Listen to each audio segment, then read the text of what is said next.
कभी न कभी तो ये सपना साकार होगा, ऐसी अपेक्षा है।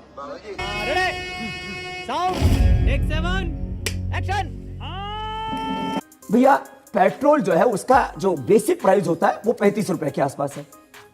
अब उसके ऊपर करीब 50% टैक्स है। ये तो पूरी स्टडी है मेरे पास में, कोई भी देख सकता है, इंटरनेट पर सब बच्चे पढ़े हुए हैं।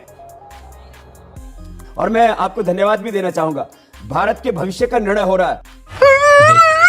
अच्छा बच्चों ये बताओ कि आपको 75-80 रुपए का पेट्रोल चाहिए कि 35 रुपए का?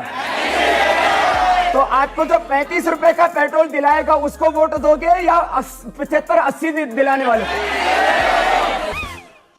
बहुत अच्छा लगेगा। देखो सरकार तो ये बनाएंगे, आप थोड़ी बनाएंगे, हम थोड़ी बनाएंगे। आप ऐसा करते, हमारे रजत जी को आपकी अदालत चलाने देते हैं, गवर्नमेंट अपन बनाते हैं। और अच्छा अगली बात सुनो स्वामी जी, ये जो आप सपने दिखा रहे हैं, अरे अभी जो टैक्स लग रहा है 50%, वो 1% पे आएगा, तो प्रैक्टिकल बात कर रहा हूं। अरे इतना अर्थशास्त्र तो हमने पढ़ रखा। रजत जी एक बार सुनो। अल्लाह माफ करे, बहुत मनुष्य लग रहे हो, मत करो, रहने दो, बहुत बुरे लग रहे हो। तौबा तौबा तौबा, थारा मूड खराब कर दिया। यदि मैं पेट्रोल पंप लगा दूं और ये इंडियन गवर्नमेंट मुझे जो है लगाने की अनुमति दे दे और टैक्स के ऊपर थोड़ी छूट कर दे, तो मैं तो 35-40 रुपए डीजल पेट्रोल दे सकता हूं पूरे हिंदुस्तान को। तो करना, करो ना भाई, क्यों नहीं कर रहे? वाह क्या बात है, तालियां इस पर जबरदस्त। उम्मीद करते हैं कि बाबा रामदेव अपनी ये बात, हमारी बात मोदी जी तक पहुंचा देंगे। मोदी जी तो आपकी बड़ी बात मैं कहता हूँ बाबा को लगाने की जरूरत नहीं। ये जो भारत पेट्रोल वाले और वो कौन से हैं, ये हिंदुस्तान पेट्रोलियम, इंडियन ऑयल वाले, ये भी दे सकते हैं। हाँ जी। अरे कहना क्या चाहते हो? ये तो मोदी जी को एक थोड़ा सा चेंज करने की जरूरत है। तो आपकी एक तो जीएसटी स्लैब में लिया हो। अरे फिर बोल रहे हैं ना, यहाँ से भी आप सुनना चाह रहे हो इसलिए यहाँ बोल रहे हैं, वहां तो बोलते ही बोलते हैं। आपकी बात तो मानेंगे वो। मोदी जी मानेंगे बात। बिल्कुल, हम सबकी बात वहां तक पहुंच जाएगी आपके माध्यम से। मैं देख रहा हूँ जो भी सवाल आए हैं सोशल मीडिया पर, मेरे ट्विटर अकाउंट पर जो सवाल आ रहे हैं, सब ये पूछ रहे हैं, आपने वादा किया था 35 रुपए लीटर तेल बिकेगा, पेट्रोल मिलेगा, वो कहाँ गया जी? कब मिलेगा वो?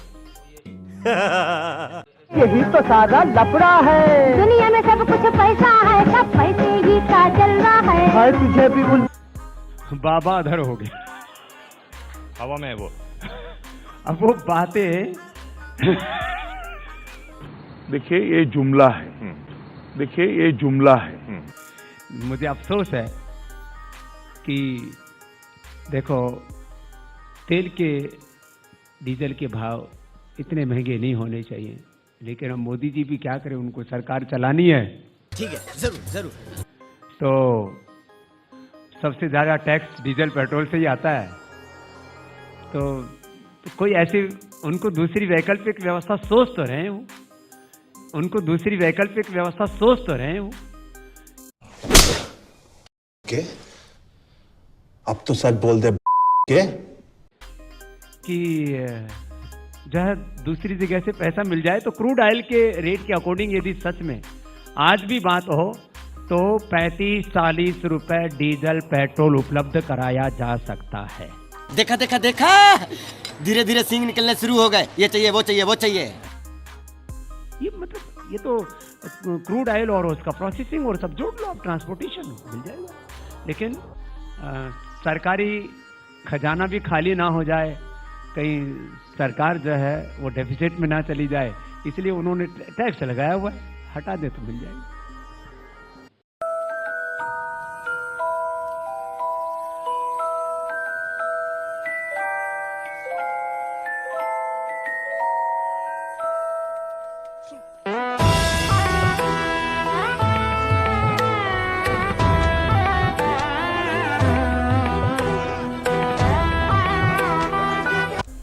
महंगाई की मार में हम डीजल पेट्रोल तो सस्ता कर नहीं सकते, क्योंकि तो गवर्नमेंट के कब्जे में है। हमारे जो कब्जे में है उसमें हम लोगों को जो कर सकते हैं वो फायदा पहुंचाने के लिए काम करते हैं। इसमें क्या बुराई?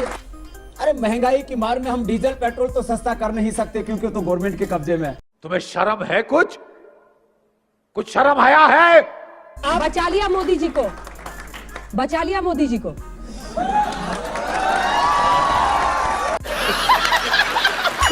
देखो ये सच बात है। इसका नागरिकों जोड़ के एक सवाल ऐसा है कि काला धन आएगा तो पेट्रोल 30 रुपए का हो जाएगा, ऐसा आपने कहा था, लेकिन अभी दाम इतने बढ़ रहे हैं, तो इसका मतलब काला धन देश में बढ़ रहा है क्या?